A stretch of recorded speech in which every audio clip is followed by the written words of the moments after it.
Eu sou Leidiane Amorim, sou doutora em biotecnologia e mestre na área de saúde pública e sou bióloga de formação. Esta é a primeira vez que eu trago um vídeo aqui para o canal e esse vídeo ele nasceu na necessidade que eu tive aí de relatar, de contar um pouco como que foi a trajetória do meu pai na luta pelos seus últimos dias de vida. Meu pai foi um paciente de câncer de cabeça e pescoço, então eu vou começar trazendo um breve relato de luta por uma dignidade nos últimos dias de vida do meu pai. É importante ressaltar que apesar assim da minha formação, eu não tinha experiência alguma com esse tema e foi necessário aprender muita coisa na prática. Então, em 2018, o meu pai foi diagnosticado com carcinoma espinocelular de orofaringe. Então, nesse final aí de 2018, logo ele começou o tratamento com quimioterapia, radioterapia. Mas aí motivados por amor e muita esperança, nós começamos a buscar tratamentos alternativos aí às práticas convencionais, né? Então, fora a quimioterapia e radioterapia, nós começamos a nos empenhar e levamos o meu pai, né? E ele aceitou tratar também com alguns tratamentos alternativos, as terapias complementares, que foi essencial, inclusive, deu bastante qualidade de vida para ele. Essas terapias hoje, essas terapias integrativas, elas são utilizadas inclusive pelo Sistema Único de Saúde. Então, após esse tratamento, o início desse tratamento, meu pai até ficou livre do câncer durante pelo menos uns 6 meses. E, infelizmente, um pouco mais tarde, constatou-se que havia células malignas que haviam migrado para a região cervical. E aí, com isso, meu pai necessitou de uma cirurgia chamada aí o esvaziamento cervical. Ele fez um esvaziamento cervical lateral. Infelizmente, essa cirurgia não deu certo, né? Afinal de contas, menos de 30 dias depois, né, com o exame aí de tomografia, constatou-se que haviam células malignas na região cervical e, enfim, meu pai agora ele foi passado para os cuidados paliativos. Mas o mais interessante disso tudo foi a forma como nós, enquanto família e o meu pai, recebemos esse diagnóstico lá, né, por conta da tomografia.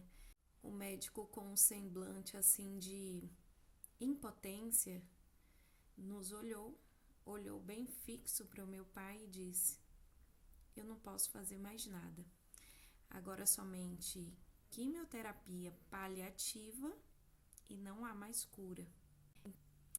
E passado esse susto, claro que nós fomos ler, né? Hoje nós temos informações aí para aprender muita coisa, né? Tem muito artigo, tem muita literatura.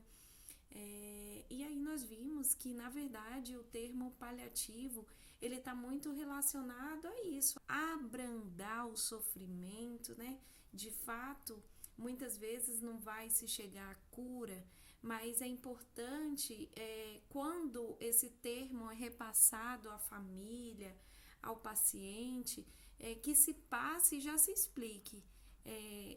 A vida, existe vida, é possível viver com uma dignidade e com uma qualidade. Naquele dia nós saímos frustrados, mas ao ler nós ficamos com o coração mais quentinho. No entanto, não sabíamos que ainda iríamos esbarrar em muita falta de conhecimento, né, da equipe da saúde, de muitos locais, né? Não apenas de um local específico. Mas, infelizmente, o Brasil ele ainda precisa evoluir no que se diz respeito a cuidados paliativos. Esse tema é um tema relativamente novo, foi ali por volta da década de 1990 que esse termo, né, cuidados paliativos, passou a ser utilizado e o Brasil vem então lutando para trazer uma melhora na qualidade de vida dessas pessoas que precisam enfrentar condições bastante crônicas. E não só o enfrentamento do paciente, mas o enfrentamento de toda a família junto a esse ente querido, esse paciente.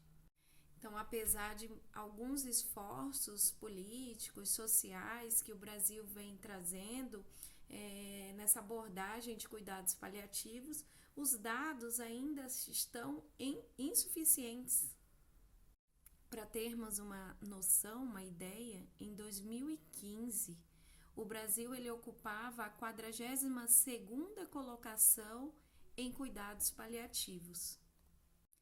E essa colocação deixa o Brasil abaixo aí de países latino-americanos como o Equador, Uruguai e a Argentina. Abaixo, inclusive, de países africanos, como a Uganda e a África do Sul. Bem, o meu pai, ele viveu 13 meses sobre os cuidados paliativos. Nós percebemos que muitas pessoas da área da saúde também desconheciam esse termo. Então, quando nós falávamos que meu pai era um paciente paliativo, muitas vezes a expressão de choque no rosto daqueles profissionais nos gerava um desconforto. Muitas vezes eles falavam assim, não temos muito o que fazer, então seu pai já é um paciente terminal. Infelizmente, nós vivemos algumas experiências difíceis, né? Eu lembro de uma vez que certa pessoa da equipe clínica, ao realizar um exame, na tentativa de realizar um procedimento que envolvia furar, né, com o exame de sangue, essa pessoa ela ficou frustrada porque o meu pai estava sentindo muita dor, a pele já fina, e ele disse que não ia mais fazer a coleta, afinal de contas não estava dando certo. E a profissional agiu de forma grosseira e disse assim, então o senhor vai ficar com dor, não vou conseguir fazer aí o seu procedimento.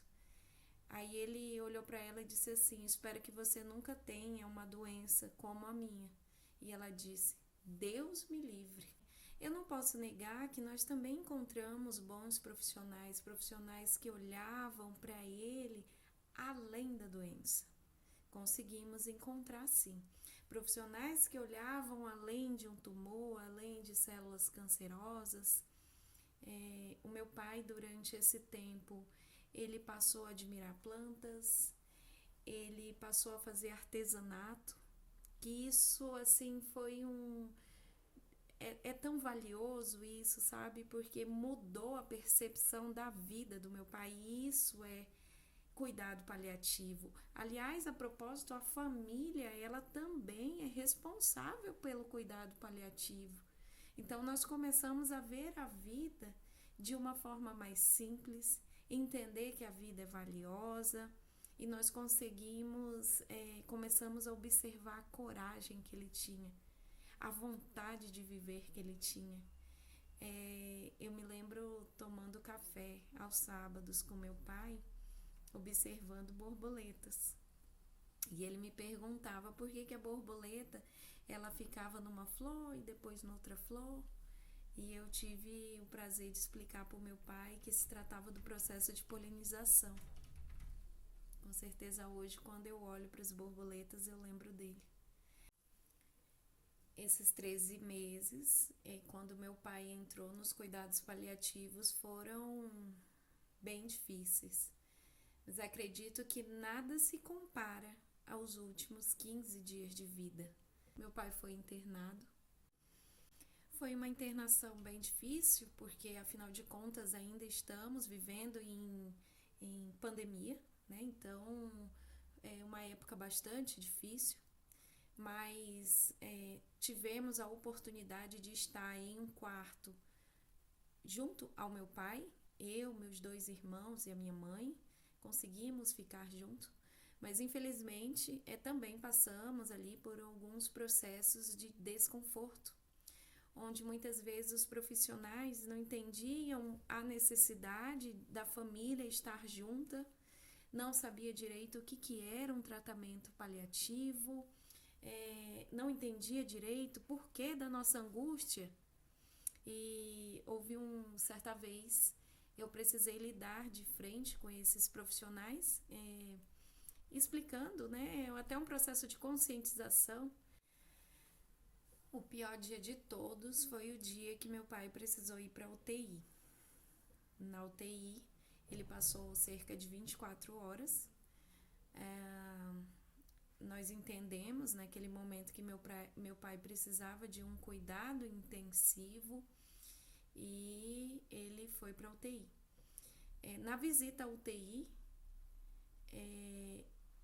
à primeira vista, a primeira coisa que eu fiz ao observar meu pai foi perceber que seus lábios estavam rachados, secos, o suor escorria pelo seu rosto e ele estava totalmente amarrado, os pulsos amarrados.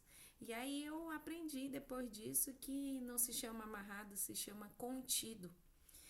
Um paciente paliativo, um paciente consciente, porque meu pai estava consciente, ele sabia o que estava acontecendo, mas ele estava nervoso, ele estava tomando medicações fortíssimas, o que causava surtos, o que causava desespero. Meu pai sabia que talvez morreria dentro de poucos dias ou talvez dentro de poucas horas. Meu pai não conseguia se comunicar com facilidade, afinal de contas ele recebia alimentação nasointeral e foi muito doído ver meu pai contido na UTI. Por conta disso, nós o retiramos da UTI e ele voltou para o quarto. Mas foi muito difícil lidar com o despreparo. Infelizmente, como eu falei, o Brasil ele ainda precisa evoluir. Nossa região precisa evoluir e preparar seus profissionais para que cuidem com dignidade daquele ser, daquele indivíduo que não merece sofrer mais, que ele merece carinho, que ele merece atenção, ele merece o máximo, não é o mínimo, é o máximo de conforto para dormir e adormecer, como aconteceu com meu pai. Depois que eu vi meu pai contido lá na UTI, eu lembro que ele olhou fixamente para minha mãe foi fazer visita comigo, e ele olhou nos olhos dela e ele conseguiu falar, e ele disse: "Socorro, me tira daqui". Esse foi o dia mais triste da minha vida. Em meio a tantos atropelos, tantos desconfortos vividos, situações difíceis, eu não posso negar que nós também tivemos um certo acolhimento. É tanto que nós conseguimos ficar junto ao meu pai naquele quarto, nos momentos mais difíceis, né? Mas transformando aqueles momentos em momentos de amor. Nós conseguimos estar junto, eu, minha mãe e meus 2 irmãos. Tem uma cena que eu consigo guardar na memória, é da médica, que ao ver meu pai contido, num primeiro momento, ele foi contido 2 vezes, um na UTI, mas ele já tinha sido contido antes. Então, num primeiro momento, a médica, ela o liberou daquelas faixas e ela acariciou os cabelos finos e brancos do meu pai. E ela olhou para o meu pai de forma bondosa. Eu lembro também de uma enfermeira que não trabalhava, não atuava naquele hospital, o local da internação, mas ela se prontificou a ir até o local da internação para fazer um acesso, para fazer lá um procedimento que o hospital não estava preparado para fazer e, infelizmente, por falta de não sei o que, talvez de receber pacientes como meu pai, o hospital inclusive não tinha nem mesmo o instrumento que seria utilizado, né, para fazer uma certa punção. E essa moça, essa enfermeira, de fato, ela entende o que é o cuidar. E eu consegui ver bondade nela. Naquele quarto de hospital havia dor, mas havia amor. Havia muita coragem e havia assim um poder além do normal para suportar tudo que nós vivemos, para entender que infelizmente não se tratava apenas de falta de empatia de alguns profissionais, mas se tratava de falta de treinamento, talvez, para entender que ali seria uma despedida.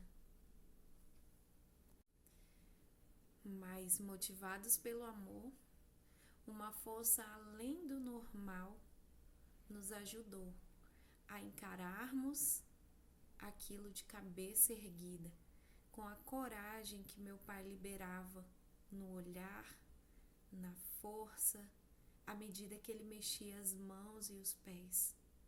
E nós conseguimos estar ao lado dele até o último suspiro. Mas o que fica de tudo isso é a vontade de compartilhar essa experiência para que outros possam entender que nós temos direitos enquanto família, de recebermos o melhor para o nosso ente querido. Que o nosso ente querido, ele pode ser tratado com dignidade. Enquanto há vida, há esperança. Que as pessoas que têm o câncer, elas podem ter esperança. Enquanto ela respira, há esperança. Eles não são números, não tem como saber quantos dias, cronologia. Não funciona, porque cada indivíduo é um ser único. Meu pai se foi, mas ele deixou muita força, muita coragem e uma grande lição. E eu queria compartilhar isso com vocês.